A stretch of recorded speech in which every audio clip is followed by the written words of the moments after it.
ਵਾਹਿਗੁਰੂ ਜੀ ਕੀ ਫਤਿਹ। ਬਾਣੀ ਗੁਰੂ ਗੁਰੂ ਹੈ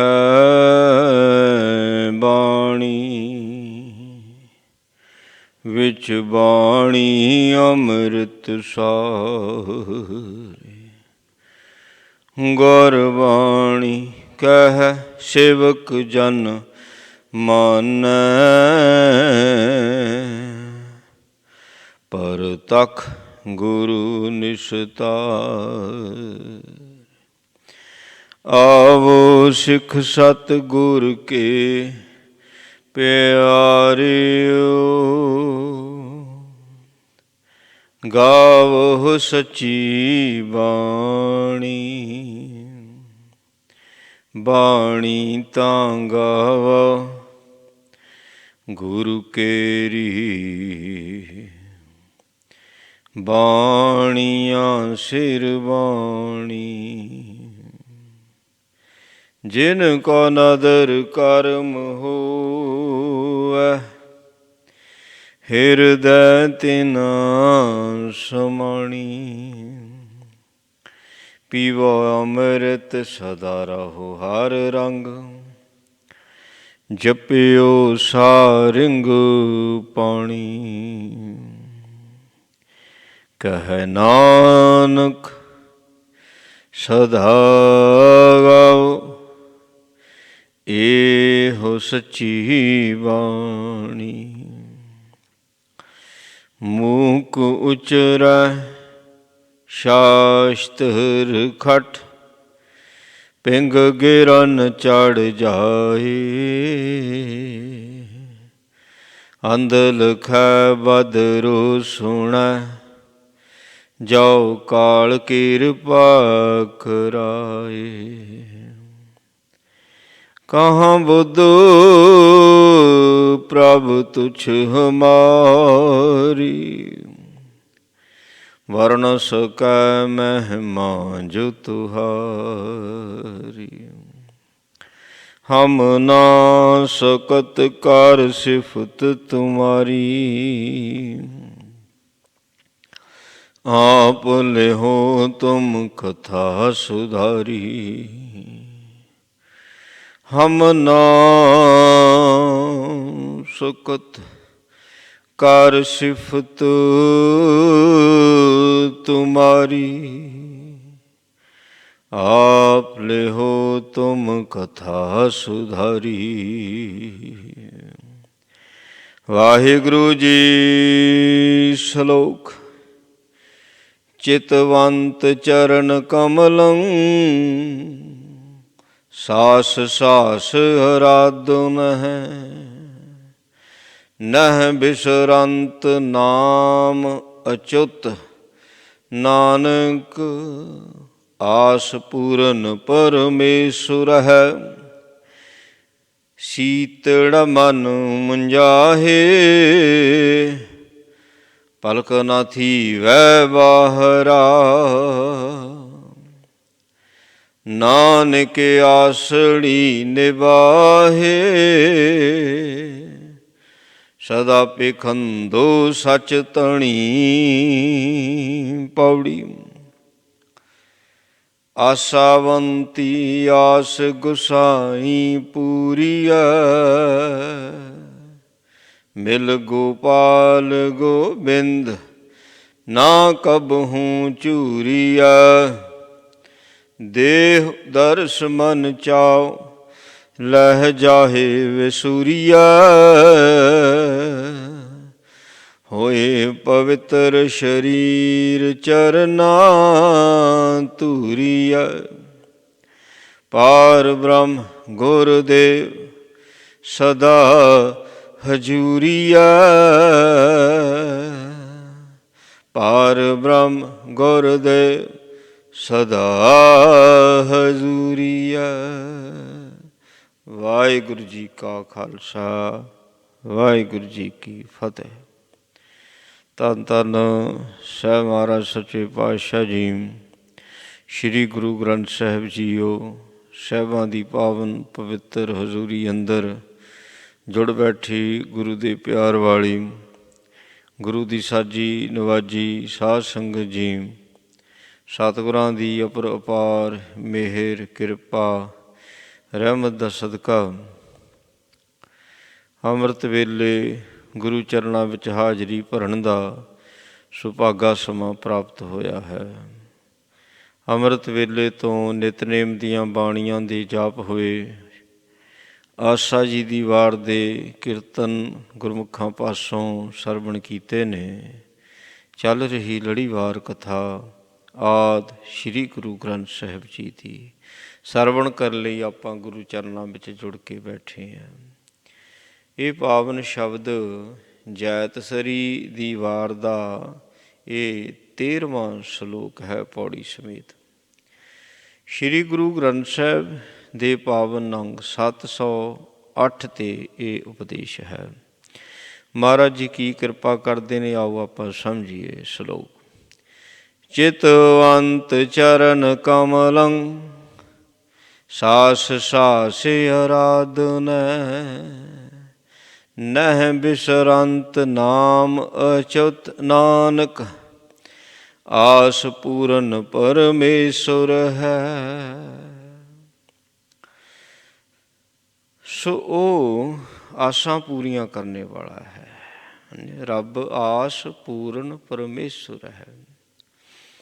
ਆਸ ਪੂਰੀ ਕਰਦਾ ਹੈ ਰੱਬ। ਹੁਣ ਗੁਰੂ ਸਾਹਿਬ ਜੀ ਕਹਿੰਦੇ ਨੇ, ਕਹਿੰਦੇ ਚਿਤਵੰਤ ਚਰਨ ਕਮਲੰ ਸਾਸ ਸਾਸ ਅਰਾਧਨੈ। ਇਹ ਆਸ ਜਿਹੜੀ ਦੁਨਿਆਵੀ ਆਸ ਦੀ ਗੱਲ ਨਹੀਂ ਕਰਦੇ ਨੇ।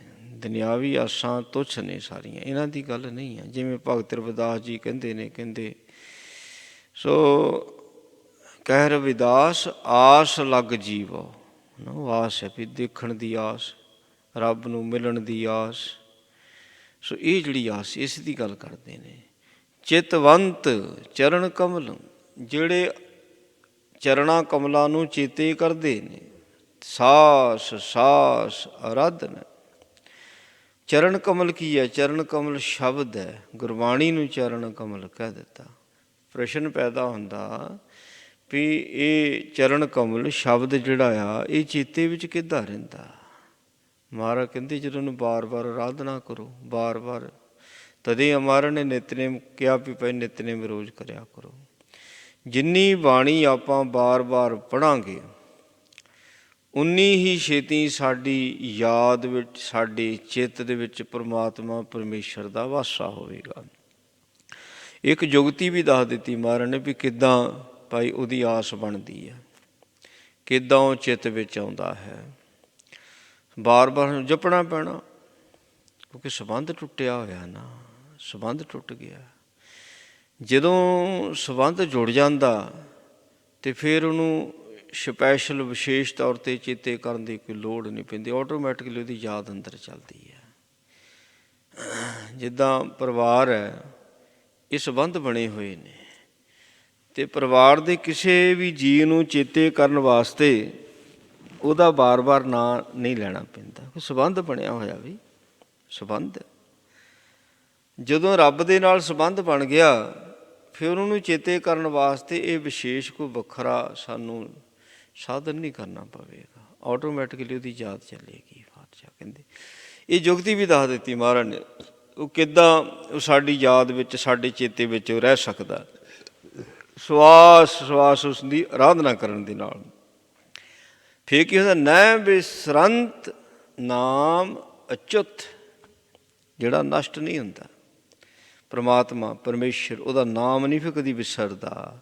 ਨਾਨਕ ਆਸ ਪੂਰਨ ਪਰਮੇਸ਼ਰ ਹੈ। ਸੋ ਉਹਦੀ ਜਿਹੜੀ ਪਰਮੇਸ਼ਰ ਦੇ ਪ੍ਰਤੀ ਆਸ ਸੀ ਉਹ ਪੂਰੀ ਹੋ ਜਾਂਦੀ ਹੈ। ਰੱਬ ਉਹਦੀਆਂ ਆਸਾਂ ਸਾਰੀਆਂ ਪੂਰੀਆਂ ਕਰਦਾ ਹੈ। ਨਹੀਂ ਤਾਂ ਇਸ ਸੰਸਾਰ ਦੇ ਵਿੱਚ ਕਿਸੇ ਦੀਆਂ ਆਸਾਂ ਪੂਰੀਆਂ ਨਹੀਂ ਹੁੰਦੀਆਂ, ਅਧੂਰੀਆਂ ਹੀ ਆਸਾਂ ਰਹਿ ਜਾਂਦੀਆਂ। ਇਸੇ ਕਰਕੇ ਬੰਦਾ ਅਧੂਰਾ। ਜਿਹੜਾ ਪੂਰਾ ਹੋ ਜਾਂਦਾ ਹੈ ਉਹਦੀ ਆਸ ਕੋਈ ਅਧੂਰੀ ਨਹੀਂ ਹੁੰਦੀ, ਉਹਦੀਆਂ ਇੱਛਾਵਾਂ ਹੀ ਸਾਰੀਆਂ ਪੂਰੀਆਂ ਹੋ ਜਾਂਦੀਆਂ। ਇੱਛਾਵਾਂ ਸਾਰਿਆਂ ਦੀਆਂ ਪੂਰੀਆਂ ਤਾਂ ਹੁੰਦੀਆਂ ਨਹੀਂ ਹੁੰਦੀਆਂ, ਪਰ ਰੱਬ ਦੇ ਪਿਆਰਿਆਂ ਦੀਆਂ ਇੱਛਾਵਾਂ ਜਿਹੜੀਆਂ ਨੇ ਉਹ ਮਰ ਜਾਂਦੀਆਂ, ਖਤਮ ਹੋ ਜਾਂਦੀਆਂ। ਉਹਨੂੰ ਕਹਿੰਦੇ ਪੂਰਾ ਹੋਣ ਦਾ ਮਤਲਬ ਗਿਆ, ਖਤਮ ਹੋ ਗਿਆ। ਆਸ ਪੂਰੀ ਹੋ ਗਈ, ਖਤਮ ਹੋ ਗਈ। ਜਦੋਂ ਜਿੱਦਾਂ ਪਹਿਲੇ ਸਮਿਆਂ 'ਚ ਜਦੋਂ ਕੋਈ ਚੀਜ਼ ਤੋਲਦੇ ਸੀਗੇ, ਇੱਕ ਪਾਸੇ ਬੱਟਾ ਰੱਖ ਲੈਣਾ ਜਿਹਦਾ ਅਨਾਜ ਤੋਲਦੇ ਆ, ਦੂਜੇ ਪਾਸੇ ਛਾਬੇ ਦੇ ਵਿੱਚ ਅਨਾਜ ਪਾਉਣਾ ਸ਼ੁਰੂ ਕਰ ਦੇਣਾ। ਜਦੋਂ ਤੋਲ ਵਿੱਚ ਅਨਾਜ ਛਾਬਾ ਪੂਰਾ ਹੋ ਜਾਂਦਾ ਸੀਗਾ, ਘੋਰਿਆ ਹੀ ਨਾ ਭਰੀਆ ਪਾਈਆ, ਫੇਰ ਕਿਤੇ ਫਿਰ ਉਹ ਤੋਲਿਆ ਹੋਇਆ ਅਨਾਜ ਚੱਕ ਕੇ ਬੋਰੀ 'ਚ ਪਾ ਦਿੰਦੇ। ਜਦੋਂ ਪੂਰਾ ਹੀ ਹੋ ਗਿਆ ਫਿਰ ਥੋੜ੍ਹੀ ਤੋਲਣਾ ਉਹਨੂੰ, ਉਹ ਤਾਂ ਪੂਰਾ ਹੋ ਚੁੱਕਾ, ਉਹ ਖਜ਼ਾਨੇ 'ਚ, ਉਹ ਬੋਰੀ ਵਿੱਚ। ਜਦੋਂ ਆਸਾਂ ਪੂਰੀਆਂ ਹੋ ਗਈਆਂ ਹੈ ਨਾ, ਵਿਚਾਰ ਦੇ ਨਾਲ ਆਪਣੇ ਅੰਦਰ ਬਾਣੀ ਸ਼ਬਦ ਦੀ ਵਿਚਾਰ ਚੱਲੇ, ਵਿਚਾਰ ਦੇ ਬੱਟੇ ਦੇ ਨਾਲ ਹੀ ਤੁਰਨਾ ਹੁੰਦਾ। ਵਿਚਾਰ ਦਾ ਬੱਟਾ ਜਿਹੜਾ ਇਹ ਆ ਬਾਬੇ ਨਾਨਕ ਦੇ ਬੱਟੇ। ਆਪਾਂ ਸੁਲਤਾਨਪੁਰ ਲੋਧੀ ਜਾ ਕੇ ਬੱਟੇ ਵੇਖਦੇ ਨਾ, ਬਾਬੇ ਨਾਨਕ ਦੇ ਮਹਾਰਾਜ ਨੇ 13 ਤੋਲਿਆ। ਸੱਚੇ ਪਾਤਸ਼ਾਹ ਜੀ ਨੇ ਹਰੇਕ ਸਿੱਖ ਨੂੰ ਬੱਟਾ ਦਿੱਤਾ ਹੋਇਆ, ਵਿਚਾਰਾਂ ਦਾ ਬੱਟਾ। ਉਹਦੇ ਨਾਲ ਆਪਣੀਆਂ ਇੱਛਾਵਾਂ ਨੂੰ ਤੋਲਣਾ, ਅਤੇ ਜਦੋਂ ਵਿਚਾਰ 'ਚ ਪੂਰਾ ਆ ਗਿਆ ਅਤੇ ਉਹ ਛਾਬਾ ਉਲਟ ਜਾਣਾ, ਭਾਵ ਦੀ ਆਸ ਖਤਮ ਹੋ ਜਾਣੀ ਹੈ। ਕੋਈ ਰਹੇ ਨਾ ਭਰੀਆ ਪਾਈਆ, ਹੁਣ ਕੋਈ ਆਸ ਨਹੀਂ। ਕਿਉਂ? ਕਿਉਂਕਿ ਆਸ ਪੂਰੀ ਹੋ ਗਈ, ਆਸ ਖਤਮ ਹੋ ਗਈ। ਰੱਬ ਨੂੰ ਮਿਲਣ ਦੀ ਆਸ ਸੀ। ਹੁਣ ਜਿਹੜਾ ਇਸ ਮਾਰਗ 'ਤੇ ਚੱਲਦਾ, ਚਾਹੇ ਉਹ ਸੰਨਿਆਸੀ ਹੈ, ਚਾਹੇ ਉਹ ਜੋਗੀ ਹੈ, ਚਾਹੇ ਉਹ ਸਿੱਧ ਹੈ, ਚਾਹੇ ਬ੍ਰਹਮਚਾਰੀ ਹੈ, ਚਾਹੇ ਵਾਨਪ੍ਰਸਥ ਹੈ, ਹਾਂਜੀ, ਚਾਹੇ ਕੋਈ ਬੋਧੀ ਹੈ, ਜੈਨੀ ਹੈ, ਈਸਾ ਨੂੰ ਮੰਨਣੇ ਵਾਲਾ, ਮੁਹੰਮਦ ਨੂੰ ਮੰਨਣੇ ਵਾਲਾ, ਜਿਹੜਾ ਧਰਮ ਦੇ ਮਾਰਗ 'ਤੇ ਚੱਲ ਪਿਆ, ਉਹਨਾਂ ਸਾਰਿਆਂ ਦੇ ਅੰਦਰ ਇੱਕ ਖਿੱਚ ਤਾਂ ਹੁੰਦੀ ਨਾ ਵੀ ਰੱਬ ਨੂੰ ਮਿਲਣਾ। ਵੱਖਰੀ ਗੱਲ ਹੈ, ਕਿਸੇ ਨੇ ਰੱਬ ਨੂੰ ਕਿਸੇ ਸ਼ਕਲ ਦਾ ਬਣਾ ਲਿਆ, ਕਿਸੇ ਨੇ ਕਿਸੇ ਸ਼ਕਲ ਦਾ ਬਣਾ ਲਿਆ। ਰੱਬ ਦੇ ਨਾਂ ਵੀ ਅਸੀਂ ਆਪਣੇ ਹਿਸਾਬ ਦੇ ਨਾਲ ਵੱਖਰੇ ਵੱਖਰੇ ਜਿਹੜੇ ਉਹ ਧਰ ਦਿੱਤੇ ਹੋਏ ਨੇ, ਹਾਂਜੀ। ਪਰ ਆਸ ਤਾਂ ਹੈ ਨਾ ਕਿ ਰੱਬ ਉਹਨੂੰ ਮਿਲਣਾ। ਮਹਾਰਾਜ ਨੇ ਸਾਰਿਆਂ ਨੂੰ ਸਮਝਾਤੀ ਗੱਲ, ਕਹਿੰਦੇ ਜਿਸ ਦਿਨ ਇੱਛਾਵਾਂ ਖਤਮ ਹੋ ਗਈਆਂ ਰੱਬ ਮਿਲ ਗਿਆ। ਆਸ ਪੂਰਨ ਪਰਮੇਸ਼ਰ ਹੈ, ਇੱਧਰ ਆਸ ਪੂਰਨ, ਉੱਧਰ ਪਰਮੇਸ਼ਰ। ਤੂੰ ਰੱਬ ਨੂੰ ਮਿਲਣ ਦੀ ਗੱਲ ਕਰਦਾ ਸੀ, ਹਾਂਜੀ। ਹੋਇਆ ਕਿ ਜਦੋਂ ਇੱਕ ਐਸੀ ਖੇਡ ਵਰਤਦੀ ਹੈ, ਇਹ ਰੱਬ ਰੱਬ ਕਰਦਾ ਸੀ, ਰੱਬ ਨੂੰ ਮਿਲਣ ਦੀਆਂ ਗੱਲਾਂ ਕਰਦਾ ਸੀ। ਕਹਿੰਦੇ ਸੋਈ ਮਿਲ ਕੇ ਤੂੰ ਪਿਆ ਜਾ ਕੋ ਕਹਿਤਾ, ਔਰ ਤੂੰ ਖੁਦ ਰੱਬ ਨਿਕਲਿਆ ਜਿਹਨੂੰ ਤੂੰ ਵੱਖਰਾ ਸਮਝਦਾ ਸੀਗਾ, ਵੱਖਰਾ ਸਮਝ ਕੇ ਉਹਨੂੰ ਲੱਭਦਾ ਫਿਰਦਾ ਸੀਗਾ। ਪਰ ਸੋਈ ਮਿਲ ਕੇ ਉਹਨੂੰ ਜਦੋਂ ਤੂੰ ਮਿਲਿਆ ਹੈ ਨਾ, ਤੂੰ ਖੁਦ ਤੂੰ ਉਹਦਾ ਰੂਪ ਹੋ ਗਿਆ। ਪਹਿਲੋਂ ਹੋਰ ਸਮਝਦਾ ਸੀਗਾ ਅਤੇ ਹੁਣ ਉਹਦਾ ਅੰਸ਼, ਉਹਦਾ ਅੰਗ ਸਮਝਦਾ। ਤੋਹੀ ਮੋਹੀ ਮੋਹੀ ਤੋਹੀ ਅੰਤਰ ਕੈਸਾ, ਕਨਕ ਕਟਕ ਜਲ ਤਰੰਗ ਜੈਸਾ। ਭਗਤ ਰਵਿਦਾਸ ਜੀ ਦਾ ਸ਼ਬਦ ਵੀ ਆਪਾਂ ਸਰਵਣ ਕਰਦੇ ਹੁੰਦੇ ਹਾਂ। ਸੋ ਇਹ ਆਸ ਪੂਰਨ ਹੈ। ਮਹਾਰਾਜ ਸੱਚੇ ਪਾਤਸ਼ਾਹ ਕਹਿੰਦੇ ਨੇ, ਸ਼ੀਤੜਾ ਮਨ ਮੁੰਝਾਹੇ ਪਲਕ ਨਾ ਥੀਵੈ ਬਾਹਰਾ। ਆਪਾਂ ਜਪਜੀ ਸਾਹਿਬ ਦੇ ਵਿੱਚ ਬਚਨ ਮਹਾਰਾਜ ਜੀ ਤੋਂ ਸਰਵਣ ਕਰਦੇ ਹਾਂ ਵੀ ਸੱਚਖੰਡ ਦੇ ਵਿੱਚ ਰਹਿੰਦੇ ਨੇ ਜਿਹੜੇ ਉਹਦੇ ਨਾਮ ਦੇ ਨਾਲ ਸੀਤੇ ਹੁੰਦੇ ਨੇ। ਤਿੱਥੈ ਸੀਤੋ ਸੀਤਾ ਮਹਿਮਾ ਮਾਹਿ। ਰੱਬ ਦੇ ਨਾਲ ਕਿੱਦਾਂ ਸੀਤਾ ਜਾਂਦਾ? ਇਹ ਮਨ ਮਹਿਮਾ ਦੇ ਨਾਲ। ਸੋਇਨੇ ਕੀ ਸੋਈ ਰੂਪੇ ਕਾ ਧਾਗਾ, ਰੂਪੇ ਕਾ ਧਾਗਾ ਨਾਮੇ ਕਾ ਚਿਤ ਹਰ ਸਿਉ ਲਾਗਾ। ਹਾਂਜੀ, ਸੋ ਇਸ ਤਰੀਕੇ ਦੇ ਨਾਲ ਜਿਹੜਾ ਮਨ ਹੈ ਉਹਦੇ ਨਾਲ ਸੀਤਾ ਜਾਂਦਾ। ਜਦੋਂ ਮਨ ਰੱਬ ਦੇ ਨਾਲ ਸੀਤਾ ਗਿਆ, ਸੀਤੜਾ ਮਨ ਮੰਝਾਏ, ਅੰਦਰ ਹੀ ਸੀ ਹੁੰਦਾ। ਮਨ ਮੰਝਾਏ ਅੰਦਰ ਹੀ ਸੀਤਾ ਜਾਂਦਾ, ਮਹਿਮਾ ਦੇ ਨਾਲ ਸੀ ਹੁੰਦਾ। ਪਲਕ ਨਾ ਥੀਵੈ ਬਾਹਰਾ, ਜਿਨ੍ਹਾਂ ਦਾ ਮਨ ਰੱਬ ਦੇ ਨਾਲ ਸੀਤਾ ਜਾਂਦਾ, ਇੱਕ ਪਲਕ ਜਿੰਨਾ ਸਮਾਂ ਵੀ ਉਹ ਰੱਬ ਤੋਂ ਬਾਹਰ ਨਹੀਂ ਜਾਂਦੇ। ਕਦੀ ਹੁੰਦਾ ਹੀ ਨਹੀਂ ਵੀ ਉਹ ਘੜੀ, ਉਹ ਪਲ, ਉਹ ਮੁਹੂਰਤ ਕੋਈ ਐਸਾ ਆਉਂਦਾ ਹੀ ਨਹੀਂ ਜਦੋਂ ਰੱਬ ਦੀ ਯਾਦ ਨਾ ਆਵੇ। ਹਰ ਵਕਤ, ਹਰ ਸਮੇਂ, ਹਰ ਘੜੀ ਰੱਬ ਦੀ ਯਾਦ ਉਹਨਾਂ ਦੇ ਅੰਦਰ ਬਣੀ ਰਹਿੰਦੀ ਹੈ ਜੀ। ਪਲਕ ਨਾ ਥੀਵੈ ਬਾਹਰਾ, ਜਿਹੜੇ ਰੱਬ ਦੇ ਨਾਲ ਸੀਤੇ ਹੋਏ ਹੁੰਦੇ ਨੇ ਉਹ ਰੱਬ ਦੇ ਹੁਕਮ 'ਚੋਂ ਪਲਕ ਜਿੰਨਾ ਵੀ ਬਾਹਰ ਨਹੀਂ ਚੱਲਦੇ। ਉਹਨਾਂ ਦਾ ਸਾਰਾ ਜੀਵਨ ਰੱਬ ਦੇ ਹੁਕਮ ਦੇ ਵਿੱਚ ਚੱਲਦਾ, ਉਹਦੇ ਭਾਣੇ ਵਿੱਚ ਚੱਲਦਾ, ਉਹਦੇ ਹੁਕਮ 'ਚੋਂ ਕਦੀ ਬਾਹਰ ਨਹੀਂ ਉਹ ਚੱਲਦੇ, ਸੀਤੇ ਹੋਏ ਹੁੰਦੇ ਉਹਦੇ ਨਾਲ। ਨਾਨਕ ਆਸੜੀ ਨਿਭਾਹੇ ਸਦਾ ਪੇਖੰਦੋ ਸਚ ਧਣੀ। ਮਹਾਰਾਜ ਸੱਚੇ ਪਾਤਸ਼ਾਹ ਕਹਿੰਦੇ ਨੇ ਜਿਹੜੇ ਫਿਰ ਰੱਬ ਦੇ ਨਾਲ ਸੀਤੇ ਜਾਂਦੇ ਨੇ ਉਹ ਹਰ ਵਕਤ ਹਰ ਸਮੇਂ ਆਪਣੇ ਮਾਲਕ ਨੂੰ ਆਪਣੇ ਸਾਹਮਣੇ ਵਹਿੰਦੇ ਨੇ, ਵੇਖਦੇ ਨੇ ਸਦਾ। ਪੇਖੰਦੋ, ਪੇਖੰਦੋ ਹੁੰਦਾ ਵੇਖਣਾ, ਪੇਖੰਦੋ ਅੰਦਰਲੀ ਅੱਖ ਦੇ ਨਾਲ, ਸੁਰਤੀ ਦੇ ਨਾਲ, ਸੋਝੀ ਜਿਹੜੀ ਹੈ ਉਹਨੂੰ ਪੇਖਣੋਂ ਕਿਹਾ ਜਾਂਦਾ। ਪੇਖੰਦੋ ਸੱਚ ਧਣੀ ਵੀ ਸੱਚਾ ਹੀ ਤਾਂ ਸਾਰਿਆਂ ਦਾ ਮਾਲਕ ਹੈ। ਇਹ ਤਾਂ ਐਵੇਂ ਦੁਨੀਆ ਦੇ ਲੋਕ ਮਾਲਕ ਬਣ ਕੇ ਬੈਠੇ ਹੋਏ ਨੇ। ਮੈਂ ਮਾਲਕ ਮੇਰਾ, ਮੇਰਾ ਮਾਲਕ ਹੀ ਬਣੇ ਹੋਏ ਨੇ ਸਾਰੇ। ਪਰ ਭਗਤ ਕਹਿੰਦਾ ਨਾ ਜੀ ਨਾ, ਮਾਲਕ ਤਾਂ ਇੱਕੋ ਹੀ ਹੈ, ਉਹ ਸਭਨਾਂ ਦਾ ਮਾਲਕ ਹੈ। ਉਹਨਾਂ ਨੂੰ ਨੇਤਰ ਦਿੱਤੇ ਨਾ ਸੁਰਤੀ ਦੇ, ਤਦੇ ਕਹਿੰਦੇ ਵੀ ਸੱਚਾ ਤਾਂ ਇੱਕੋ ਹੀ ਆ, ਉਹੀ ਸਭਨਾਂ ਦਾ ਧਣੀ ਹੈ। ਨਾਨਕ ਆਸੜੀ ਨਿਬਾਹੇ। ਸੋ ਜਿਹੜਾ ਮਾਲਕ ਨੂੰ ਮਾਲਕ ਮੰਨਦਾ, ਜਿਹੜਾ ਰੱਬ ਨੂੰ ਸਭਨਾਂ ਦਾ ਮਾਲਕ ਮੰਨਦਾ, ਆਪਣਾ ਵੀ ਅਤੇ ਦੂਜਿਆਂ ਦਾ ਵੀ, ਸੋ ਉਹਦੀ ਦੱਸੋ ਕਿਸੇ ਕਿਸਮ ਦੀ ਆਸ ਕੋਈ ਅਧੂਰੀ ਰਹਿ ਜਾਂਦੀ ਹੈ? ਉਹਦੀ ਨਿਭਾਹੇ ਹੁੰਦਾ ਪੂਰਾ ਕਰਨਾ। ਫਿਰ ਮਾਲਕ ਜਦ ਮਾਲਕ ਨੂੰ ਮਾਲਕ ਜਾਣ ਲਿਆ, ਜਦ ਰੱਬ ਨੂੰ ਹੀ ਮਾਲਕ ਜਾਣ ਲਿਆ, ਅਤੇ ਫਿਰ ਮਾਲਕ ਉਹਦੀ ਆਸ ਕੋਈ ਅਧੂਰੀ ਕਿੱਦਾਂ ਰਹਿਣ ਦਊਗਾ? ਕਹਿੰਦੇ ਉਹਦੀ ਆਸ ਕਦੀ ਕੋਈ ਅਧੂਰੀ ਨਹੀਂ ਰਹਿੰਦੀ, ਸਾਰੀਆਂ ਇੱਛਾਵਾਂ ਉਹਦੀਆਂ ਪੂਰੀਆਂ ਹੋ ਜਾਂਦੀਆਂ। ਕਹਿੰਦੇ ਪੌੜੀ ਆਸਾਵੰਤੀ ਆਸ ਗੁਸਾਈ ਪੂਰੀਆ। ਗੁਸਾਈ ਹੁੰਦਾ ਗੋ ਧਰਤੀ ਨੂੰ ਕਿਹਾ ਜਾਂਦਾ ਜੀ। ਸਾਈਂ ਹੁੰਦਾ ਮਾਲਕ, ਧਰਤੀ ਦਾ ਮਾਲਕ। ਧਰਤੀ ਦਾ ਮਾਲਕ ਰੱਬ ਹੈ, ਪ੍ਰਭੂ ਹੈ, ਪਰਮੇਸ਼ਰ ਹੈ। ਰੱਬ ਦੇ ਪਿਆਰੇ ਇਹੋ ਹੀ ਸਮਝਦੇ ਨੇ ਵੀ ਸਾਡੀਆਂ ਸਾਰੀਆਂ ਇੱਛਾਵਾਂ ਨੂੰ ਮਾਲਕ ਹੀ ਪੂਰਾ ਕਰਦਾ ਹੈ। ਨਾਲੇ ਰੱਬ ਦੇ ਪਿਆਰੇ ਕਿਸੇ ਦੇ ਅੱਗੇ ਸਵਾਲ ਰੱਖਦੇ ਹੀ ਨਹੀਂ ਹਨ। ਕਹਿੰਦੇ ਮੈਂ ਤਾਂ ਫਿਰ ਉਹਦੇ ਕੋਲ ਮੰਗੂ ਜਿਹਦੇ ਕੋਲੋਂ ਰਾਜਾ ਵੀ ਮੰਗਦਾ।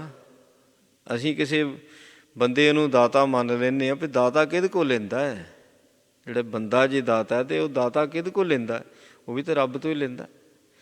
ਫਿਰ ਜੇ ਸੋ ਕਿਸੇ ਇਨਸਾਨ ਨੂੰ ਦਾਤਾ ਬਣਾਉਣਾ ਅਤੇ ਉਹ ਰੱਬ ਤੋਂ ਉਹ ਲੈਂਦਾ, ਅਤੇ ਅਸੀਂ ਰੱਬ ਤੋਂ ਮੰਗ ਲੈਂਦੇ, ਰੱਬ ਤੋਂ ਸਿੱਧਾ ਮੰਗਣਾ। ਆਸਾਵੰਤੀ, ਪਰ ਰੱਬ ਦੇ ਉੱਤੇ ਪੂਰੀ ਤਰ੍ਹਾਂ ਆਸ ਰੱਖਣੀ, ਆਪਣੀ ਗੁਰੂ ਦੇ ਉੱਤੇ ਆਸ ਰੱਖਣੀ। ਗੁਰੂ ਦੇ ਦਰ ਨੂੰ ਛੱਡ ਕੇ ਨਹੀਂ ਜਾਣਾ। ਗੁਰੂ ਦਾ ਦਰ ਛੱਡ ਕੇ ਪ੍ਰਭ ਤੁਧ ਨੂੰ ਛੁੱਟ ਜਾਈਏ ਕਿਹਤਰ। ਸੋ ਗੁਰੂ ਦੇ ਸਿੱਖ ਦਾ ਇਹੋ ਜਿਹਾ ਵਿਸ਼ਵਾਸ ਹੋਣਾ ਚਾਹੀਦਾ ਵੀ ਤੇਰੇ ਦਰ ਨੂੰ ਛੱਡ ਕੇ ਕਿਹੜੇ ਦਰ ਨੂੰ ਪਕੜ ਨਾ ਕਰੀਏ। ਫਿਰ ਉਹਨਾਂ ਦੀ ਆਸ ਰੱਬ ਆਪ ਪੂਰੀ ਕਰਦਾ। ਸੋ ਹੌਲੀ ਹੌਲੀ ਜਦੋਂ ਬੰਦਾ ਬੰਦਗੀ ਵਾਲੇ ਪਾਸੇ ਤਰੱਕੀ ਕਰਦਾ, ਭਾਵ ਤੁਰਨਾ ਹੀ ਤਾਂ ਤਰੱਕੀ ਹੈ। ਤੁਰਨੇ ਨੂੰ ਤਰੱਕੀ ਕਿਹਾ ਜਾਂਦਾ। ਜੇ ਖੜ੍ਹ ਗਿਆ ਫੇਰ ਨਹੀਂ। ਜਦੋਂ ਖੜ੍ਹ ਜਾਂਦਾ ਉਹ ਹੰਕਾਰੀ ਹੋ ਜਾਂਦਾ। ਜਿਹੜਾ ਖੜ੍ਹ ਗਿਆ ਹੰਕਾਰੀ ਹੋ ਗਿਆ, ਜਿਹੜਾ ਤੁਰਿਆ ਰਹਿੰਦਾ ਉਹਨੂੰ ਹੰਕਾਰ ਨਹੀਂ ਆਉਂਦਾ, ਕਿਉਂਕਿ ਉਹਨੂੰ ਪਤਾ ਹੁੰਦਾ ਮੈਂ ਜੇ ਪਹੁੰਚਾ ਨਹੀਂ ਹੈ। ਖੜ੍ਹਿਆ ਤਾਂ ਮੈਂ ਪਤਾ ਨਹੀਂ ਪਹੁੰਚ ਗਿਆ, ਮੈਂ ਪ੍ਰਾਪਤੀ ਕਰ ਲਈ। ਆ ਜਿਹੜੇ ਸਿੱਧ ਹੋਏ ਹੈ ਇਹ ਖੜ੍ਹ ਗਏ ਸੀਗੇ। ਇਹਨਾਂ ਨੂੰ ਸੀ ਵੀ ਖਰਿਆ ਗੁਪਤ ਪ੍ਰਗਟ ਹੋ ਜਾਣਾ, ਅੱਜ ਦੂਈ ਖੇਡਾਂ, ਇਹ ਰਿੱਧੀਆਂ ਸਿੱਧੀਆਂ ਪ੍ਰਾਪਤ ਕਰ ਲੈਣੀ ਕੋਈ ਪ੍ਰਾਪਤੀ ਹੈ। ਮਹਾਰਾਜ ਸੱਚੇ ਪਾਤਸ਼ਾਹ ਕਹਿੰਦੇ ਰਿੱਧ ਸਿੱਧ ਬਰਾ ਸਾਧ, ਇਹ ਪ੍ਰਾਪਤੀ ਹੈ। ਇਹ ਤਾਂ ਨਾਟਕ ਚੇਟਕ ਕੀਏ ਕੋ ਕਾਜਾ ਪ੍ਰਭ ਲੋਗਨ ਕੇ ਆਵਤ ਲਾਜਾ। ਖੜਨਾ ਨਹੀਂ ਹੈ। ਸੋ ਤੁਰੇ ਰਹਿਣਾ। ਜੇ ਆਸ ਹੈ ਤਾਂ ਤੁਰੇ ਰਹਿੰਦੇ। ਹੁਣ ਆਸ ਪੂਰੀ ਹੋ ਗਈ ਫੇਰ ਹੀ ਖੜ੍ਹਦਾ।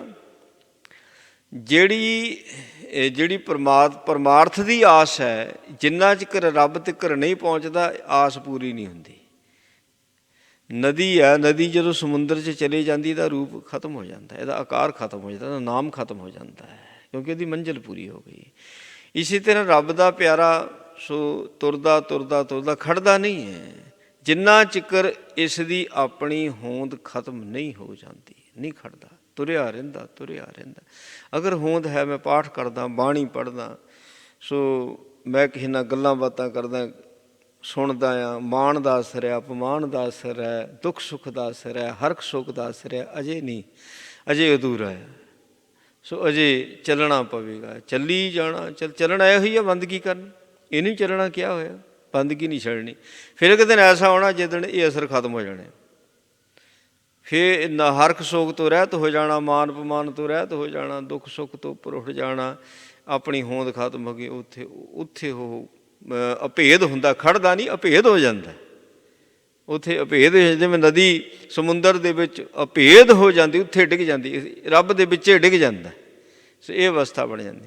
ਮਹਾਰਾਜ ਕਹਿੰਦੇ ਇਹ ਆਸ ਭਗਤ ਲਾ ਕੇ ਰੱਖਦੇ ਨੇ ਵੀ ਮੇਰਾ ਸਫ਼ਰ ਕਦ ਖਤਮ ਹੋਵੇਗਾ, ਕਦ ਮੇਰੀ ਹੋਂਦ ਮਿਟੇਗੀ, ਕਦ ਮੈਂ ਤੇਰੇ ਵਿੱਚ ਅਭੇਦ ਹੋਵਾਂਗਾ।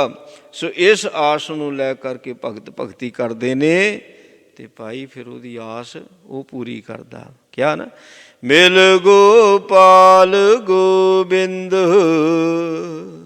ਮੇਲ ਹੋ ਗਿਆ ਨਾ। ਭਗਤਾਂ ਦੀ ਆਸ ਵੀ ਤਾਂ ਇਹੋ ਸੀ ਨਾ ਵੀ ਤੇਰੇ ਨਾਲ ਮੇਲ ਹੋਵੇ। ਕਦ ਨਾਨਕ ਆਵੇ ਵਾਰੀ, ਹਵ ਸੁਹਾਗਣ ਮਾਣੇ ਰਲੀਆਂ, ਫਿਰ ਮੇਰੀ ਵਾਰੀ ਕਦੋਂ ਆਉਣੀ ਹੈ, ਕਦੋਂ ਤੂੰ ਮੈਨੂੰ ਬਾਂਹ ਫੜ ਕੇ ਆਪਣੇ ਵਿੱਚ ਮਿਲੇਗਾ। ਬਾਂਹ ਪਕੜ ਠਾਕੁਰ ਹੋਂ ਕਿੱਦੀ ਗੁਣ ਅਵਗੁਣ ਨਾ ਪਛਾਣੀ, ਮੇਰੇ ਵਿੱਚ ਤਾਂ ਅਵਗੁਣ ਹੀ ਬੜੇ ਨੇ। ਸੋ ਇਸ ਕਰਕੇ ਕਿਰਪਾ ਕਰ, ਗੁਣਾਂ ਨੂੰ ਆਪ ਨਹੀਂ ਗੁਣਾਂ ਨੂੰ ਮੈਂ ਨਹੀਂ ਚੇਤੇ ਕਰਨਾ, ਅਵਗੁਣਾਂ ਨੂੰ ਤੂੰ ਨਾ ਚੇਤੇ ਕਰੀ। ਇਹ ਤਾਂ ਵਪਾਰ ਆ। ਜੇ ਭਾਈ ਮੈਂ ਆਪਣੇ ਗੁਣ ਚੇਤੇ ਕਰਾਂਗਾ ਤਾਂ ਮੇਰੇ ਅਵਗੁਣ ਫਿਰ ਉਹ ਵੀ ਚੇਤੇ ਕਰੇਗਾ। ਜੇ ਮੈਂ ਚਾਹੁੰਦਾ ਕਿ ਮੇਰੇ ਅਵਗੁਣਾਂ ਨੂੰ ਚੇਤੇ ਨਾ ਕਰੇ, ਰੱਬ ਕਹਿੰਦਾ ਮੈਂ ਨਹੀਂ ਤੇਰੇ ਅਵਗੁਣ ਚੇਤੇ ਕਰਦਾ, ਤੂੰ ਫਿਰ ਆਪਣੇ ਗੁਣ ਨਾ ਚੇਤੇ ਕਰ। ਜੇ ਤੂੰ ਗੁਣ ਚੇਤੇ ਕਰੂੰਗਾ ਫਿਰ ਤੇਰੇ ਅਵਗੁਣ ਉਹਦਾ ਚੱਠਾ ਤਾਂ ਸਾਹਮਣੇ ਨੂੰ ਲੈ ਆਉਣਾ। ਸੋ ਫਿਰ ਇਹਦਾ ਝੋਰਾ ਆ, ਝੋਰਾ। ਝੋਰਾ ਹੁੰਦਾ ਫਿਕਰ, ਚਿੰਤਾ। ਮਹਾਰਾਜ ਸੱਚੇ ਪਾਤਸ਼ਾਹ ਕਹਿੰਦੇ ਜਿੰਨਾ ਚਿਕਰ ਰੱਬ ਦੇ ਵਿੱਚ ਅਭੇਦਤਾ ਨਹੀਂ ਹੈ, ਉਹਨਾਂ ਚਿਕਰ ਚਿੰਤਾਵਾਂ, ਫਿਕਰ, ਝੋਰੇ ਇਹਦੇ ਖਹਿੜਾ ਨਹੀਂ ਛੱਡਦੇ। ਇੱਦਾਂ ਹੀ ਮਰ ਮੁੱਕ ਜਾਂਦਾ, ਇੱਦਾਂ ਹੀ ਚਲੇ ਜਾਂਦਾ, ਇਸ ਸੰਸਾਰ ਤੋਂ ਕੂਚ ਕਰ ਜਾਂਦਾ। ਜਾਂਦਾ ਕਿੱਥੇ? ਇੱਥੇ ਵੇਖਦੇ ਜੰਮ ਜੁਮ ਜਾਂਦਾ। ਜਦ ਤਾਂ ਲੇਖਾ ਹੀ ਨਹੀਂ ਮੁੱਕਿਆ ਫਿਰ ਕਿੱਥੇ ਜਾਣਾ? ਇਹ ਤਾਂ ਇੱਥੇ ਫੇਰ 84 ਦੇ ਗੇੜ 'ਚ ਪੈ ਜਾਂਦਾ। ਮਿਲ ਗੋਪਾਲ ਗੋਬਿੰਦ ਨਾ ਕਬਹੂ ਝੂਰੀਆ। ਜਿਨ੍ਹਾਂ ਦਾ ਮੇਲ ਹੋ ਜਾਂਦਾ ਗੋਪਾਲ ਦੇ ਨਾਲ, ਗੋਬਿੰਦ ਦੇ ਨਾਲ, ਰੱਬ ਦੇ ਨਾਲ, ਉਹਨਾਂ ਨੂੰ ਕਦੀ ਝੋਰਾ ਨਹੀਂ, ਕੋਈ ਫਿਕਰ ਨਹੀਂ। ਦੇਹੁ ਦਰਸ ਮਨ ਚਾਉ, ਲਹਿ ਜਾਹੇ ਵੇ ਸੂਰੀਐ। ਜਿਨ੍ਹਾਂ ਦੇ ਮਨ ਦੇ ਵਿੱਚ ਇਹ ਚਾਅ ਹੁੰਦਾ ਹੈ ਦਰਸ਼ਨਾਂ ਦਾ, ਹੈ ਨਾ, ਸੱਚੇ ਪਾਤਸ਼ਾਹ ਉਹਨੂੰ ਦਰਸ਼ਨ ਦਿੰਦੇ ਨੇ। ਇੱਕ ਤਾਂ ਪ੍ਰਤੱਖ ਰੂਪ ਦੇ ਵਿੱਚ ਗੁਰੂ ਗ੍ਰੰਥ ਸਾਹਿਬ ਜੀ ਦੇ ਦਰਸ਼ਨਾਂ ਦਾ ਚਾਅ। ਮਹਾਰਾਜ ਦੇ ਇਹ ਪ੍ਰਤੱਖ ਦਰਸ਼ਨ ਨੇ, ਸਰਗੁਣ ਦਰਸ਼ਨ ਨੇ ਗੁਰੂ ਗ੍ਰੰਥ ਸਾਹਿਬ ਜੀ ਦੇ। ਜਿਹੜੇ ਗੁਰਬਾਣੀ ਦੀ ਸੋਝੀ ਆ ਇਹ ਨਿਰਗੁਣ ਦਰਸ਼ਨ ਨੇ। ਸਰਗੁਣ ਦਰਸ਼ਨ ਵੀ ਉਹਦੇ ਅਤੇ ਨਿਰਗੁਣ ਦਰਸ਼ਨ ਵੀ ਉਹਦੇ ਨੇ। ਸਰਗੁਣ, ਨਿਰਗੁਣ, ਨਿਰੰਕਾਰ। ਜਦੋਂ ਸਰਗੁਣ ਅਤੇ ਨਿਰਗੁਣ ਮਿਲੇ ਫਿਰ ਨਿਰੰਕਾਰ ਬਣਿਆ। ਗੁਰੂ ਗ੍ਰੰਥ ਸਾਹਿਬ ਦੀ ਦੇ ਅੱਖਾਂ ਦੇ ਨਾਲ ਦਰਸ਼ਨ ਵੀ ਕਰਨੇ ਨੇ ਅਤੇ ਵਿਚਾਰ ਦੇ ਨਾਲ ਸੋਝੀ ਵੀ ਪ੍ਰਾਪਤ ਕਰਨੀ ਹੈ। ਸਰਗੁਣ, ਨਿਰਗੁਣ, ਨਿਰੰਕਾਰ, ਫਿਰ ਨਿਰੰਕਾਰ ਦੀ ਸੋਝੀ ਬਹਿਣੀ ਹੈ। ਸੁਨ ਸਮਾਧੀ ਆਪ ਆਪਨ ਕੀਆ, ਨਾਨਕਾ ਆਪੇ ਹੀ ਫਿਰ ਜਾਪ।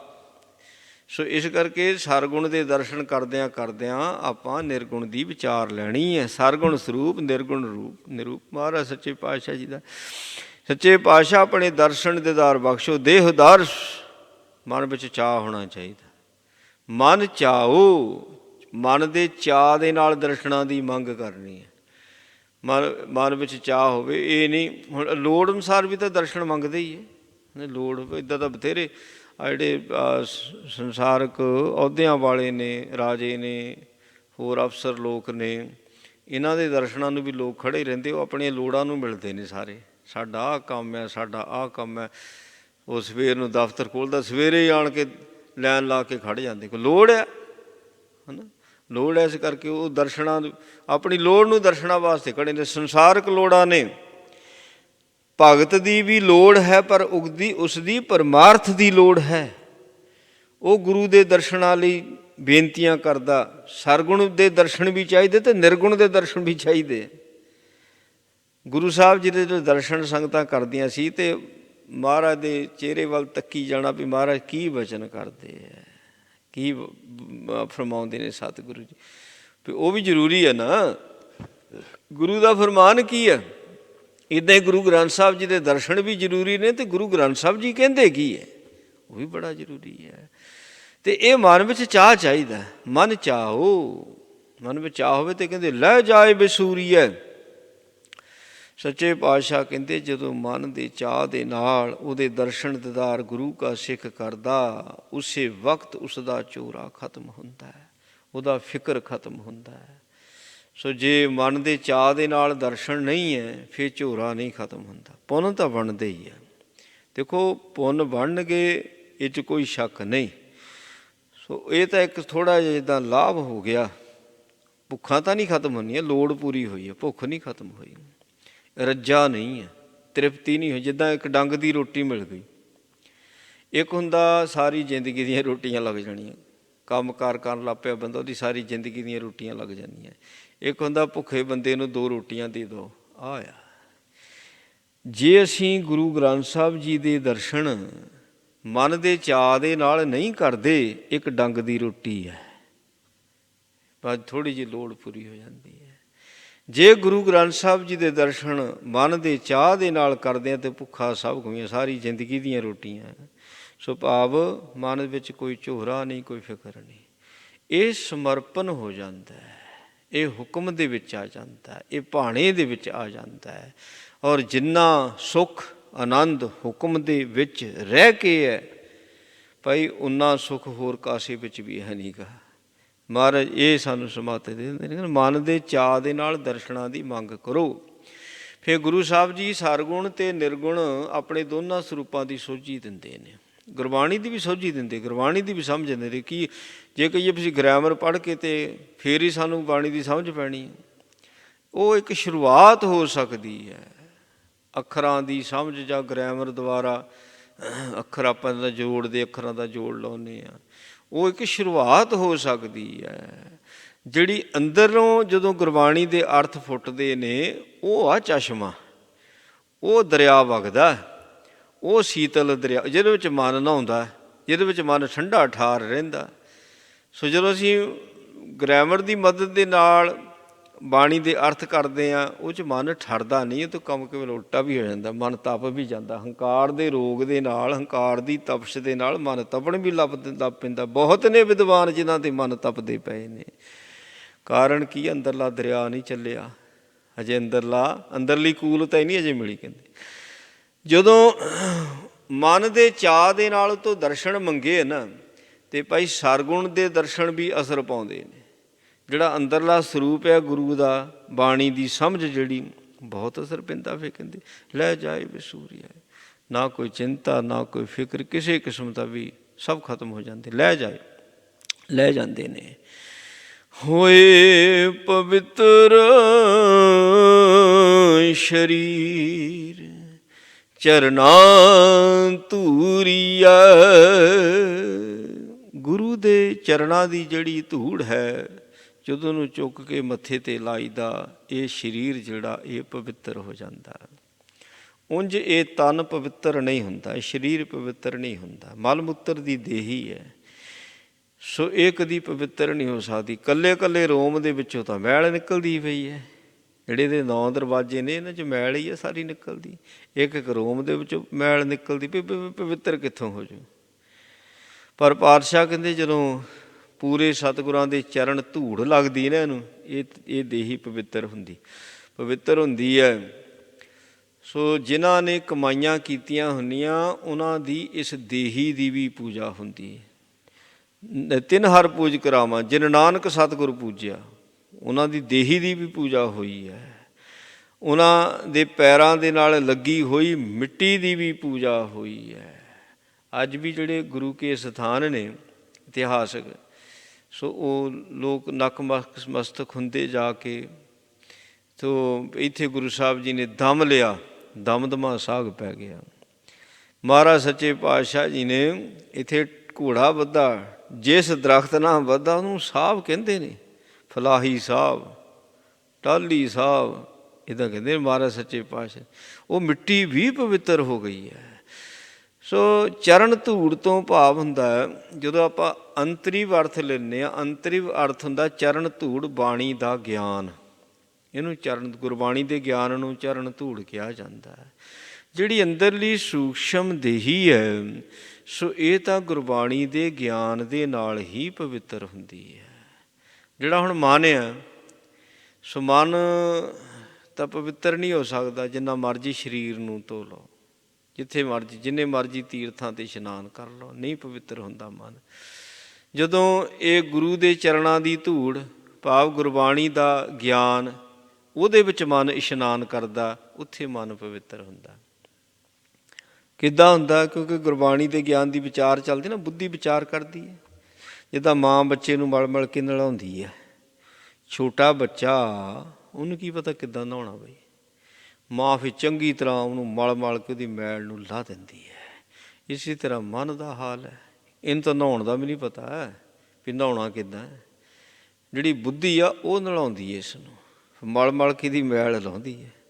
ਭਾਵ ਬਾਣੀ ਦੀ ਵਿਚਾਰ ਕਰਨੀ, ਉੱਧਰੋਂ ਮਨ ਦੀ ਵਿਚਾਰ ਕਰਨੀ।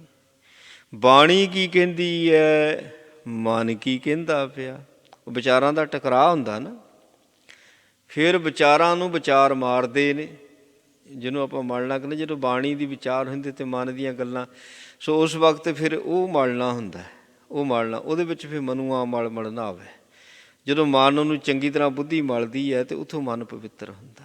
ਫਿਰ ਹੌਲੀ ਹੌਲੀ ਐਸੀ ਸਟੇਜ ਆ ਜਾਂਦੀ ਹੈ ਵੀ ਜੋ ਮੈਂ ਕਹਿੰਦਾ ਉਹ ਹੈ ਹੀ ਕੁਝ ਨਹੀਂ, ਜੋ ਕੁਝ ਹੈ ਉਹ ਬਾਣੀ ਹੀ ਹੈ।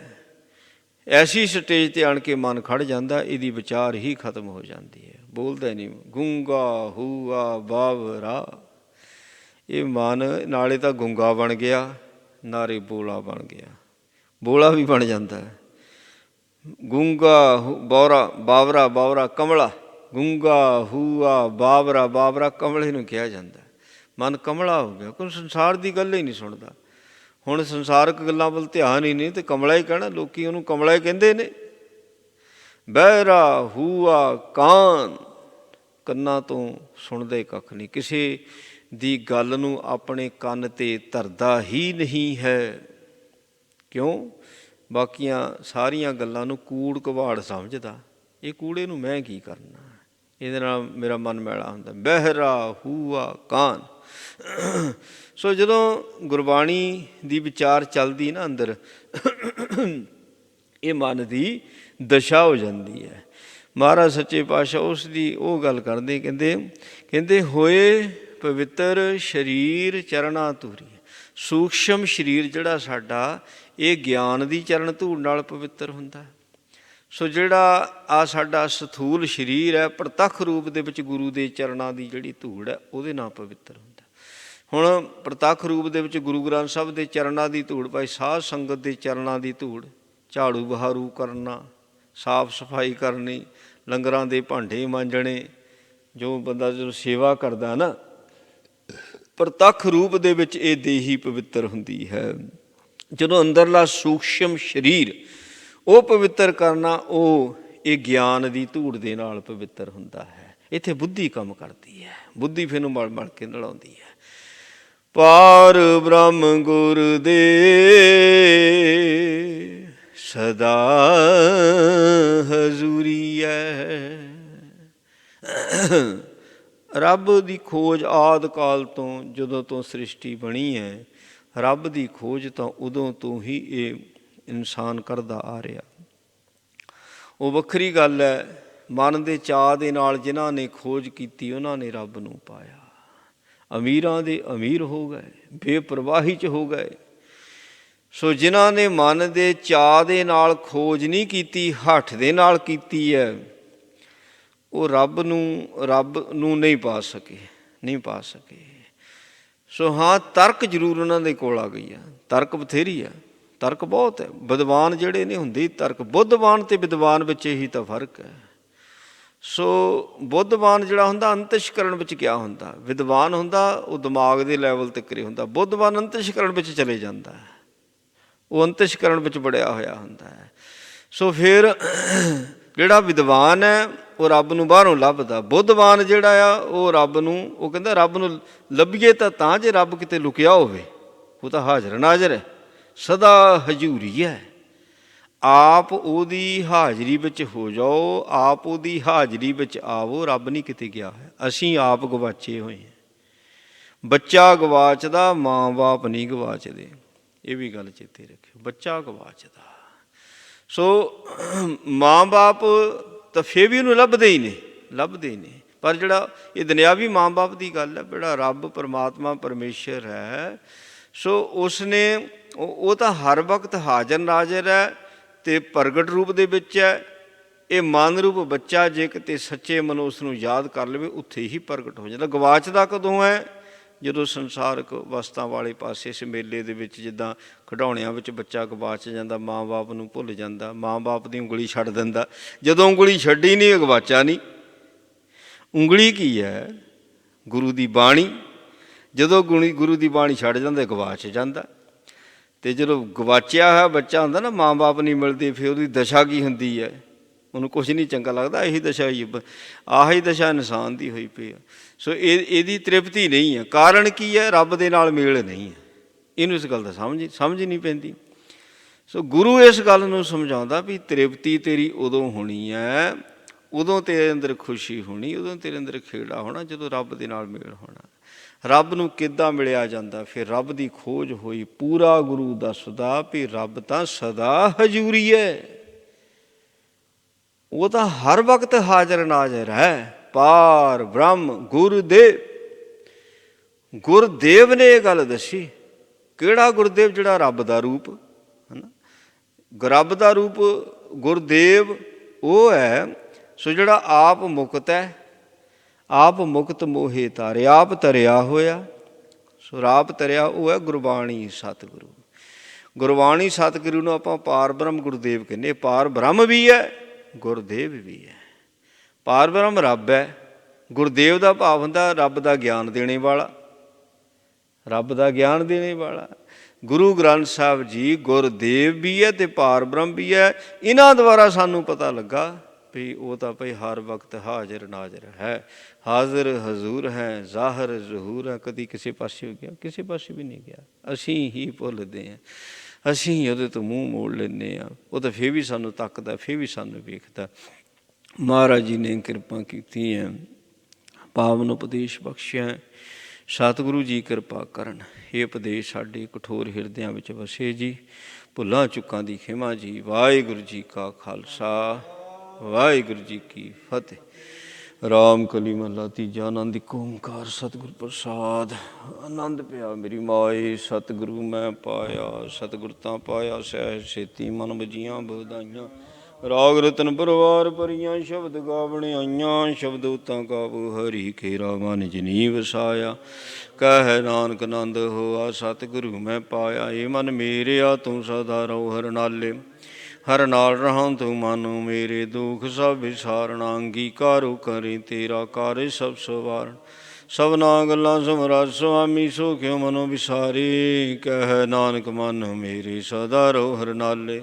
ਸਾਚੇ ਸਾਹਿਬਾ ਕਿਆ ਨਾਹੀ ਕਰ ਤੇਰੇ, ਘਰ ਤਾਂ ਤੇਰੇ ਸਭ ਕੁਛ ਹੈ। ਜਿਸ ਦੇਹ ਸੋ ਪਾਵੇਂ, ਸਦਾ ਸਿਵ ਸਲਾਹ ਤੇਰੀ। ਨਾਮ ਮਨ ਵਸਾਵੇ, ਨਾਮ ਜਿਨ ਕੇ ਮਨ ਵਸਿਆ। ਵਾਜੇ ਸ਼ਬਦ ਕਨੇਰੇ, ਕਹਿ ਨਾਨਕ ਸੱਚੇ ਸਾਹਿਬ ਕਿਆ ਨਾਹੀ ਕਰ ਤੇਰੇ। ਸਾਚਾ ਨਾਮ ਮੇਰਾ ਆਧਾਰ, ਸਾਚ ਨਾਮ ਆਧਾਰ ਮੇਰਾ। ਜਿਨ ਭੁੱਖਾਂ ਸਭ ਗਵਾਈਆਂ, ਕਰ ਸ਼ਾਂਤ ਸੁਖ ਮਨ ਆਏ ਵਸਿਆ। ਜਿਨ ਇੱਛਾ ਸਭ ਪੁਜਾਈਆਂ, ਸਦਾ ਕੁਰਬਾਨ ਕੀਤਾ ਗੁਰ ਵਿਟੋਂ। ਜਿਸ ਦੀਆਂ ਇਹ ਵਡਿਆਈਆਂ, ਕਹਿ ਨਾਨਕ ਸੁਣੋ ਸੰਤੋ ਸ਼ਬਦ ਧਰੋ ਪਿਆਰੋ। ਸਾਚਾ ਨਾਮ ਮੇਰਾ ਆਧਾਰੋ, ਵਾਜੇ ਪੰਜ ਸ਼ਬਦ ਤਿਤ ਕਰ ਸੁਭਾਗੇ। ਕਰ ਸੁਭਾਗੇ ਸ਼ਬਦ ਵਾਜੇ, ਕਲਾ ਜਿਤ ਕਰ ਧਾਰੀਆ। ਪੰਚ ਦੂਤ ਦਵਸ ਕੀਤੇ, ਕਾਲ ਕੰਟਕ ਮਾਰਿਆ। ਦੁਰਕਰਮ ਪਾਇਆ ਦੁਰਜਨ ਕੋ, ਸੇ ਨਾਮ ਹਰ ਕੇ ਲਾਗੇ। ਕਹਿ ਨਾਨਕ ਤੈ ਸੁਖ ਹੋਆ, ਤਿਤ ਕਰ ਅਨਹਦ ਵਾਜੇ। ਅਨ ਸੁਣੋ ਬੜ ਭਾਗੀ ਹੋਂ, ਸਗਲ ਮਨੋਰਥ ਪੂਰੇ। ਪਾਰ ਬ੍ਰਹਮ ਪ੍ਰਭ ਪਾਇਆ, ਤੇਰੇ ਸਗਲ ਵਿਸੂਰੇ। ਦੁਖ ਰੋਗ ਸੰਤਾਪ ਉਤਰੇ, ਸੁਣੀ ਸੱਚੀ ਬਾਣੀ। ਸੰਤ ਸਾਜਨ ਭਏ ਸਰਸੇ, ਪੂਰੇ ਗੁਰ ਤੇ ਜਾਣੀ। ਸੁਣ ਤੇ ਪੁਨੀਤ, ਕਹਿ ਤੇ ਪਵਿੱਤ। ਸਤਿਗੁਰ ਰਹਿਆ ਭਰਪੂਰੇ। ਬਿਨਵੰਤ ਨਾਨਕ ਗੁਰ ਚਰਨ ਲਾਗੇ, ਵਾਜੇ ਅਨਹਦ ਤੂਰੇ। ਸੁਣ ਤੇ ਪੁਨੀਤ, ਕਹਿ ਤੇ ਪਵਿੱਤ। ਸਤਿਗੁਰ ਰਹਿਆ ਭਰਪੂਰੇ। ਬਿਨਵੰਤ ਨਾਨਕ ਗੁਰ ਚਰਨ ਲਾਗੇ, ਵਾਜੇ ਅਨਹਦ ਤੂਰੇ। ਵਾਹਿਗੁਰੂ ਜੀ ਕਾ ਖਾਲਸਾ, ਵਾਹਿਗੁਰੂ ਜੀ ਕੀ ਫਤਿਹ। ਤੂੰ ਠਾਕੁਰ ਜੀਓ ਪਿੰਡ ਸਭ ਤੇਰੀ ਰਾਸ। तुम मात पिता हम बारिक तेरे, कोई न जाने तुमरा अंत, ऊंचे ते ऊंचा सगल समगरी तुमरा सूत्र धारी, तुम ते तुमरी गत मित तुम ही जानी, नानक दास सदा कुर्बानी। वाहिगुरु। ਅਰਦਾਸ ਓਮਕਾਰ ਵਾਹਿਗੁਰੂ ਜੀ ਕੀ ਫਤਿਹ। ਸ਼੍ਰੀ ਗੁਰੂ ਗ੍ਰੰਥ ਜੀ ਸਹਾਈ ਵਾਰ ਸ਼੍ਰੀ ਗੁਰੂ ਗ੍ਰੰਥ ਜੀ ਕੀ ਪਾਤਸ਼ਾਹੀ ਦਸਵੀਂ ਪੜ੍ਹ ਗੁਰੂ ਜੀ ਸਿਰੋਂ ਪੈ ਗੁਰੂ ਨਾਨਕ ਨੇ ਧਿਆਏ ਗੁਰੂ ਬੰਦੇ ਅਮਰਦਾਸ ਰਾਮਦਾਸ ਸਾਹਿਬ ਅਰਜਨ ਹਰਿ ਗੋਬਿੰਦ ਨਾਮ ਸਿਮਰਾਓ। ਸ਼੍ਰੀ ਹਰਿ ਸ਼੍ਰੀ ਹਰਿਕ੍ਰਿਸ਼ਨ ਧਿਆਈ ਹੈ ਸੱਚੇ ਸਭ ਵਿਚਾਰੇ ਤੇਗ ਬਹਾਦਰ ਸਿਮਰਿਆ ਕਰਨਾ ਵਿਦਿਆ ਵਿਤਾਏ ਸਤਿ ਨਾਮ ਸਹਾਇ ਦਸਵੀਂ ਪਾਤਸ਼ਾਹੀ ਸ਼੍ਰੀ ਗੁਰੂ ਗੋਬਿੰਦ ਸਿੰਘ ਸਾਹਿਬ ਜੀ ਮਹਾਰਾਜ ਸਥਾਈ ਹੁਣ ਸਹਾਇ ਦਸਾਂ ਪਾਤਸ਼ਾਹੀਆਂ ਦੀ ਜੋ ਸ਼੍ਰੀ ਗੁਰੂ ਗ੍ਰੰਥ ਸਾਹਿਬ ਜੀ ਦੇ ਪਾਠ ਦੀ ਗਾਥਾ ਧਿਆਨ ਤੇ ਖਾਲਸਾ ਜੀ ਬੋਲੋ ਜੀ ਵਾਹਿਗੁਰੂ। ਪੰਜਾਂ ਪਿਆਰਿਆਂ ਚਾਲੀਆਂ ਮੁਕਤੀਆਂ ਹੱਡੀਆਂ ਜਪੀਆਂ ਤਪੀਆਂ ਸਿਰ ਗਵਾਨਾ ਜਿਨ੍ਹਾਂ ਤੇਰਾ ਨਾਮ ਜਪਿਆ ਵੜ ਛਿਤਿਆ ਦੇ ਜਲਾਈ ਤੇਗ ਵਾਜੂ ਦੇ ਕੀਤਾ ਤਿਨਾਂ ਪਿਆਰਿਆਂ ਸਚਿਆਰਿਆਂ ਦੀ ਕਮਾਈ ਦਾ ਧਿਆਨ ਤੇ ਖਾਲਸਾ ਜੀ ਬੋਲੋ ਜੀ ਵਾਹਿਗੁਰੂ।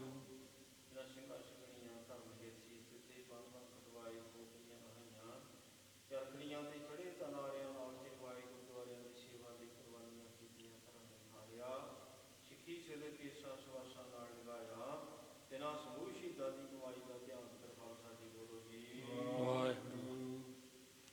ਪੰਜਾਂ ਤਖਤਾਂ ਸਰਬੱਤ ਗੁਰਦੁਆਰਿਆਂ ਦਾ ਧਿਆਨ ਕਰ ਖਾਲਸਾ ਜੀ ਬੋਲੋ ਜੀ ਵਾਹਿਗੁਰੂ।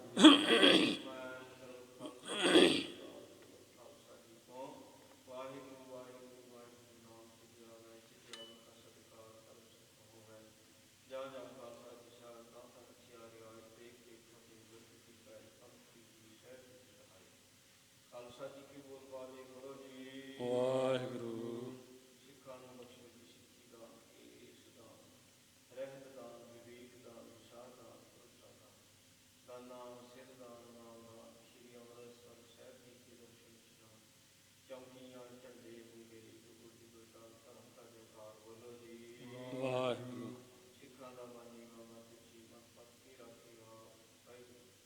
ਇਹ ਦੀਨ ਦਿਆਲ ਇਹ ਸੱਚੇ ਪਾਤਸ਼ਾਹ ਮਹਾਰਾਜ ਜੀ ਆਪ ਜੀ ਦੀ ਕਿਰਪਾ ਮੇਰ ਹੋਈ ਅੰਮ੍ਰਿਤ ਵੇਲੇ ਤੇ ਜੀਵਨ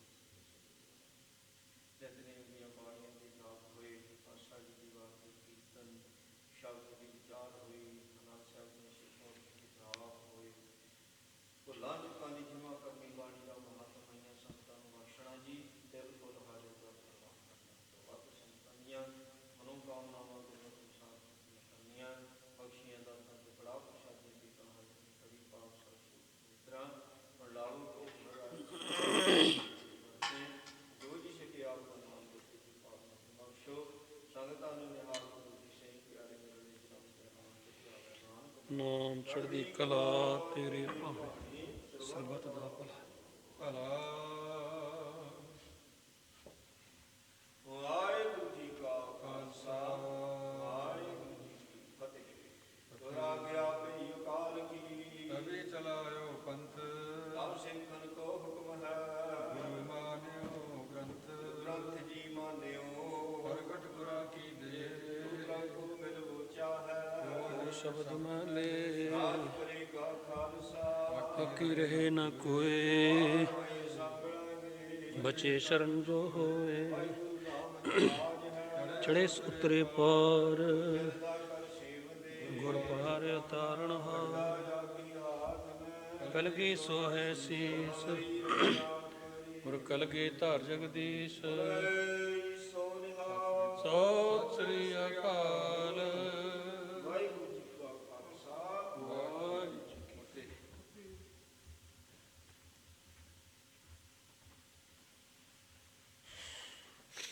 ਸਤਿਨਾਮ ਸ਼੍ਰੀ ਵਾਹਿਗੁਰੂ ਜੀਓ।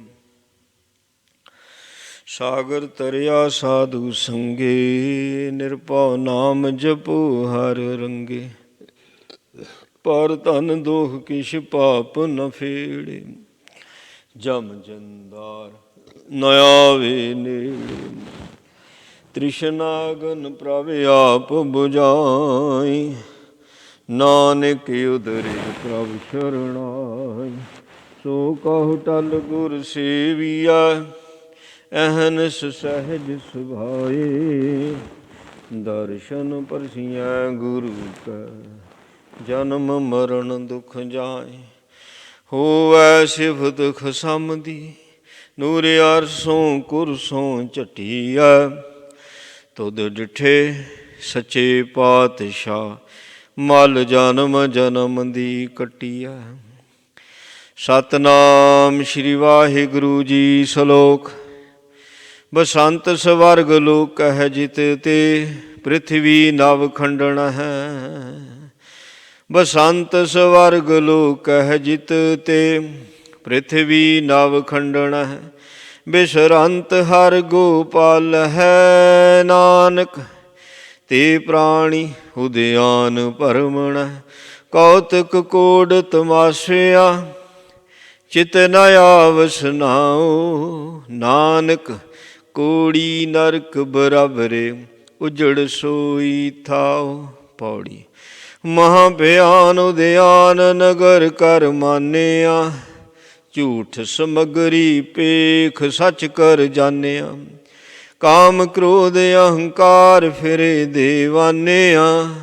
ਸਿਰ ਲੱਗਾ ਜਮ ਡੰਡ ਤਾਂ ਪਛੁਤਾਨਿਆ। ਬਿਨ ਪੂਰੇ ਗੁਰ ਦੇ ਫਿਰੈ ਸ਼ੈਤਾਨਿਆ। ਬਿਨ ਪੂਰੇ ਗੁਰ ਦੇ ਫਿਰੈ ਸ਼ੈਤਾਨਿਆ। ਵਾਹਿਗੁਰੂ ਜੀ ਕਾ ਖਾਲਸਾ, ਵਾਹਿਗੁਰੂ ਜੀ ਕੀ ਫਤਿਹ। ਜਪੋ ਸਤਿਨਾਮ ਸਤਿਨਾਮ ਸਤਿਨਾਮ ਜੀ। ਵਾਹਿਗੁਰੂ ਵਾਹਿਗੁਰੂ ਵਾਹਿਗੁਰੂ ਜੀ। ਜਪੋ ਸਤਿਨਾਮ ਸਤਿਨਾਮ ਸਤਿਨਾਮ ਜੀ।